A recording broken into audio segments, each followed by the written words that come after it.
제가 부목사로 있을 때에 아는 집사님에게 전화를 받은 적이 있습니다. 목소리가 참 좋지 않았었습니다. 목사님, 잠깐만 와주실 수 있을까요? 마지막으로 예배를 드리고 싶습니다. 이런 전화였습니다. 이 마지막 말이 마음에 걸렸습니다. 급하게 송정리 외곽에 사시는 분인데 집을 찾아가기 위해서 운전을 했습니다. 가보니까 집안이 텅 비어 있는 거예요. 사정 이야기를 들어보니까 그 집사님은 그날 모든 것을 잃은 상태였습니다. 평동동단에서 LED 사업을 했던 분인데 이 중국산 LED 때문에 사업이 힘들어졌고 빚을 갚지 못하니까 채권자들이 찾아와서 못 살게 군다는 거예요. 저 멀리 시골로 이사를 가려고 한다는 것입니다. 그 말을 듣고 무거운 분위기에 예배를 드리기 시작했습니다. 그때 전했던 말씀이 바로 오늘 본문 말씀이었습니다. 그렇게 말씀을 전하고 가정의 사화를 위해서 그렇게 간절하게 기도했어요. 그분들도 자신들이 앞날을 위해서 기도했고 소원했습니다. 하나님, 살려주시면 주님 뜻대로 살겠습니다. 남은 인생 헌신하겠습니다. 물질도 주님 앞에 부끄럽지 않게 하겠습니다. 이렇게 소원하며 기도했습니다. 신방을 마치고 돌아오는데 계속해서 기도가 되는 거예요. 하나님, 이 가정을 살려주세요. 사업을 회복시켜주세요. 가정이 회복되게 해주세요. 저는 그렇게 기도하는데 그 기도가 하나님께 상달되는 기도라는 느낌을 받았어요. 하나님께서 이 기도를 들어주시겠구나, 듣고 계시구나, 그런 마음이 막 이렇게 기대가 되는 거예요. 어떻게 하실까? 그런데 일주일 뒤에 그 집사님에게 전화가 온 거예요. 목사님, 이상한 일이 일어났습니다. 채권자에게 연락이 왔는데 시간을 더 주겠답니다. 더 놀라운 것은 목사님, 제가 그때 이후로 전혀 두렵지가 않습니다. 하나님이 함께 계신다는 확신이 생겼다는 거예요. 그래서 두렵지가 않더라는 거예요. 그분의 전화를 받고 참 감사했고 참 좋았었습니다. 그리고 얼마 전에 매식장에서 그분들을 만났어요. 이야기를 들어보니까 어려움은 있었지만 지금은 사업도 잘 되고 딸은 국회의사당에서 일하고 있고 아들은 법조계에서 일하고 있고 그리고 아내는 기도한 것처럼 큰 교회에서 전도사로 헌신하고 있다. 이와 같은 이야기를 들었어요. 너무너무 감사했어요. 하나님께서 그분들의 인생 기도를 들어주셨구나. 인생의 문제를 놓고 나의 삶을 놓고 하나님께서 해결해 주시기를 바라는 간절한 기도. 이것이 인생 소원 기도예요. 오늘 주신 말씀에 보면 이 야곱이 이런 인생 소원 기도를 했던 사람이었습니다.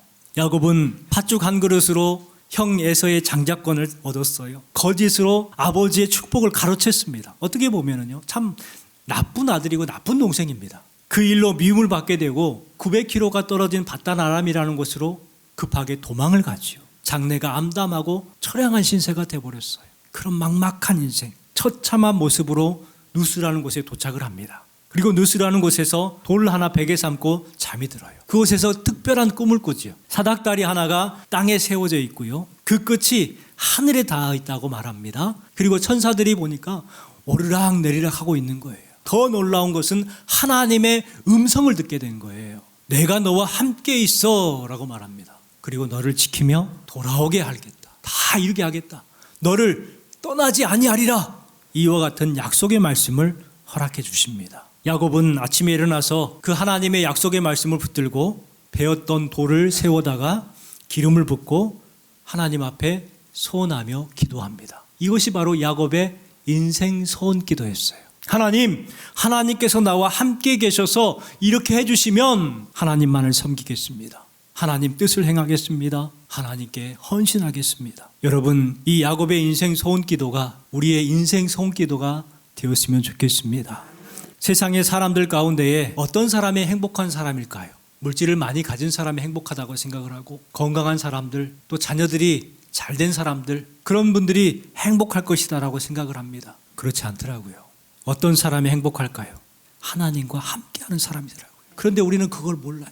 그래서 있는 사람 부러워하고 건강한 사람들 부러워하고 자녀들 잘된 사람들 부러워하고 그리고 자신은 열등감에 시달리면서 난 왜 이렇게 가난할까? 나는 왜 이렇게 부족할까? 난 왜 이렇게 살까? 그러면서 자신을 비관하기도 합니다. 그런데요, 여러분, 그럴 필요 없어요. 주신 말씀처럼 하나님이 함께하기 때문에 우리는 세상에서 가장 행복한 사람들이에요. 이것을 아는 것이 기쁨이고 이것이 알아지면 은혜가 되는 것이고 이것을 아는 것이 기적인 거예요. 찬송가 446장 3절 가사에 보면 이 찬양 가사처럼요, 주님이 떠나가시면 우리의 인생은 헛된 거예요. 그렇기 때문에 주님이 함께 하시는 것이 행복인 거예요. 기쁘나 슬플 때나 늘 계시옵소서. 늘 하나님과 함께하는 인생이 행복한 인생이고 복받은 인생인 줄 믿으시기 바랍니다. 사람들은 모두가 잘 되길 원하고 행복하길 원하고 돈도 많이 벌고 자녀들도 잘 되는 것을 바라요. 그런 소원을 다 가지고 있어요. 이렇게 많은 사람들이 그렇게 소원을 가지고 있지만 다 복을 받습니까? 그렇지는 못해요. 복을 받으려면 복을 받을 만한 삶을 살아가야 되고 복을 받을 만한 노력이 필요한 거예요. 오늘 말씀에 그 복을 받는 비결과 교훈이 되는 말씀이 기록이 되어 있죠. 우리가 어떻게 살아야 복을 얻는가? 야곱은 하나님께서 함께 해주시겠다 이 약속의 말씀을 붙들고 나서 하나님 앞에 3가지 약속을 담아 인생 소원 기도를 합니다.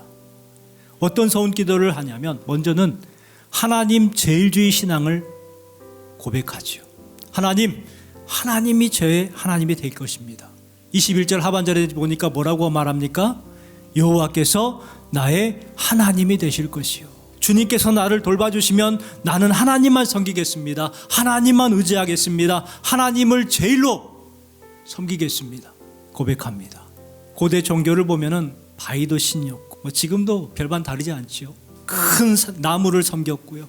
바다를 섬겼고 산을 섬겼습니다. 하늘의 해와 달과 별을 숭배했습니다. 그러니까 당시에도 수많은 섬길 우상들이 많았던 거예요. 그런데 야곱은 고백합니다. 이 모든 신을 버리고 오직 하나님만 섬기겠습니다. 하나님만 믿겠습니다. 야곱의 기도는 그냥 기도가 아니었습니다. 목숨을 건 기도였어요. 그렇게 안 해주시면 안 믿을게요. 이것이 아니라는 거예요. 그렇게 안 이해하시면 저는 죽습니다. 꼭 그렇게 해주셔야 됩니다. 자신의 목숨을 걸었어요. 간절하고 절박한 기도였죠. 하나님께서는 이런 기도를 받으십니다. 이런 기도를 들어주십니다. 옛날에 자랑하기를 좋아하는 개 한 마리가 있었어요. 자기는 아주 잘 달린다는 달리기 선수라는 거예요.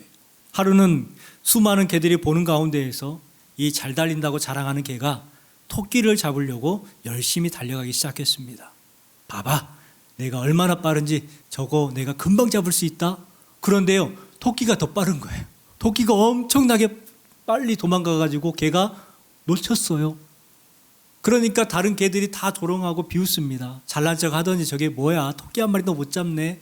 그런데요, 이 개가 내가 토끼를 잡지 못한 이유가 있어. 왜 그러는데? 하고 물어보니까 나는 그냥 뛰었고 토끼는 목숨을 걸고 뛰었기 때문이야. 그러니 목숨을 걸고 뛰는 토끼를 어떻게 잡냐는 거예요. 여러분, 이 이야기에서 우리 기도를 한번 생각해 봤으면 좋겠습니다. 우리 기도는 어떤 기도일까요? 그냥 기도죠. 안 들어주시면 어쩔 수 없고 들어주시면 좋고 이런 기도를 한다는 거예요. 이게 어떤 기도냐면 구차한 기도라는 거예요. 구차한 기도.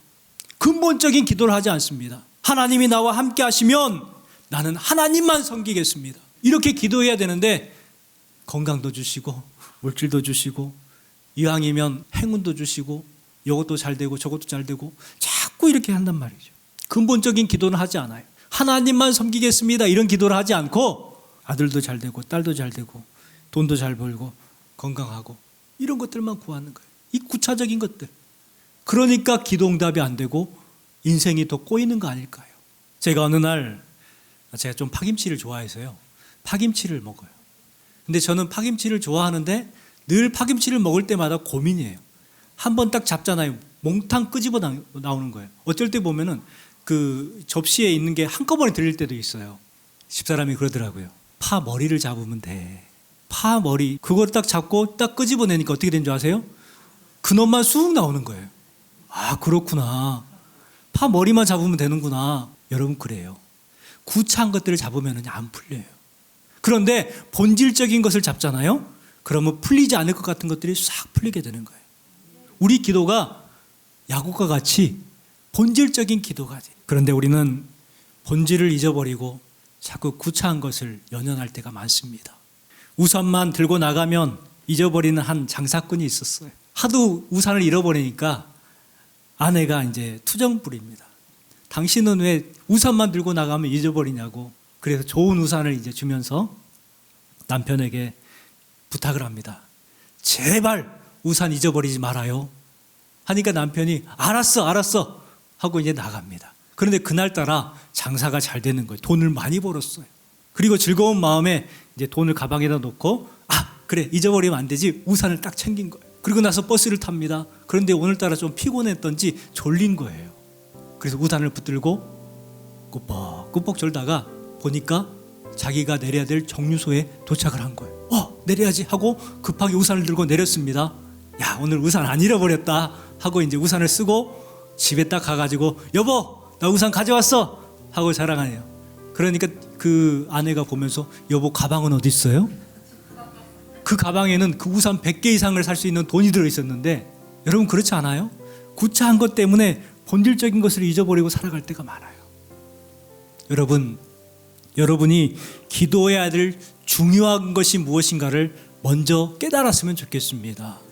여러분 그러면은요, 여러분의 인생에 꼬여있던 모든 것들이 해결받을 줄 믿습니다. 여러분의 가정도 일터도 우리 교회도 하나님을 제일로 삼는, 그럼을 통해서 하늘의 문이 열리고 담대하게 승리하는 여러분 되시기를 주님의 이름으로 축원합니다. 두 번째는요, 성전 중심의 신앙으로 살겠다고 고백을 합니다. 내가 기둥으로 세운 이 돌이 하나님의 집이 될 것이요, 이렇게 말하고 있습니다. 야곱은 누스라는 곳에서 돌을 세우고 기름을 붓습니다.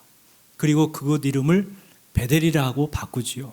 누스, 잘못된 길에서 베델, 하나님이 집이 되었을까요? 그 이유가 뭡니까? 특별해서요? 꿈을 꾸어서요? 아니에요. 이유는 단 한 가지입니다. 왜냐하면 하나님이 계셨기 때문에. 여러분, 하나님이 계신 곳은요, 어디나가 베델이 되는 거예요. 여러분이 이 자리에서 하나님과 함께하면 이 자리가 베델이 됩니다. 그리고 여러분 가정에서 여러분 가정이 믿음의 가정으로 세워지면 여러분의 가정이 베델이 되는 거예요. 여러분의 일터가 믿음의 기업이 되면 그곳이 베델의 사업이 되는 거예요. 여러분의 인생이 베델의 은혜가 함께 하시기를 주님의 이름으로 축원합니다. 야곱의 인생을 보면은 야곱은 처음부터 믿음이 좋은 사람이 결코 아니었습니다. 자기 중심적이었죠. 계산적이었고 상황에 따라 움직였던 사람입니다. 그런데 야곱의 인생이 바뀐 결정적인 이벤트가 있었어요. 그것이 뭐였어요? 베델에서 예배를 드린 거였어요.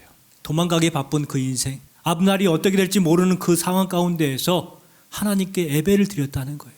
마음이 좀 편해야 예배 드릴 수 있고 여유가 있어야 예배 드릴 수 있을 것 같고 그러는데, 지금 아무것도 없는 암막하고 암담한 그런 상황 가운데에서도 하나님께 예배를 드렸어요. 예배를 떠나면 인생은 흔들리게 되어 있습니다. 힘든 인생이 되는 거예요. 그렇기 때문에 우리는 교회 중심, 예배 중심의 삶을 살아가야 합니다. 여러분, 야곱처럼 제단을 붙드는 신앙을 가지시기 바랍니다. 교회를 떠나지 않겠습니다. 예배를 게을리하지 않겠습니다. 기쁨으로 섬기며 살아가겠습니다. 이 결단이 여러분의 결단이 됨을 통해서 하나님께서 주시는 큰 은혜와 복이 주님을 섬기는 여러분들에게 함께 하시기를 주님의 이름으로 축원합니다. 마지막으로는요, 구별하여 드리겠습니다. 이와 같은 고백을 합니다. 22절 하반절에 보니까 뭐라고 말씀하냐? 하나님께서 내게 주신 모든 것에서 10분의 1을 내가 반드시 하나님께 드리겠나이다 하였더라.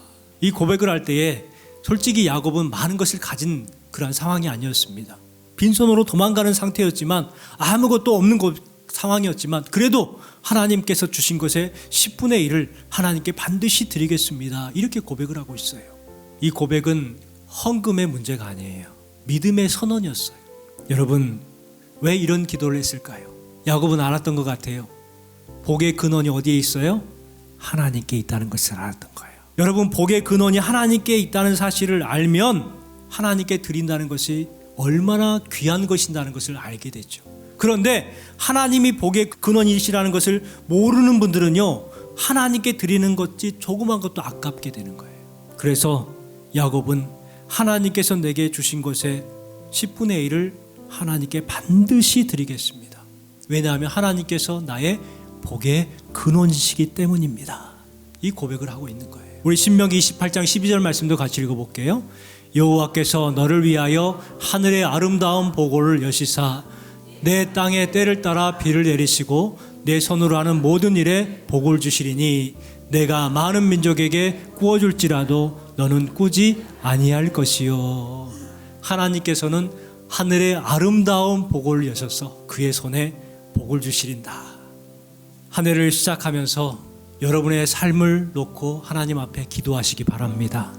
야곱과 같이 하나님 앞에 혼하면서 기도했으면 좋겠습니다. 하나님, 제일주의 신앙, 그리고 교회 중심 신앙, 예배 중심 신앙, 그리고 온전한 헌신 신앙, 이와 같은 신앙이 여러분의 신앙이 됨을 통해서 하늘의 아름다운 보고가 열림을 통해서 여러분의 삶에도 하나님의 큰 복이 체험받는 은혜가 임하시기를 주님의 이름으로 축원합니다.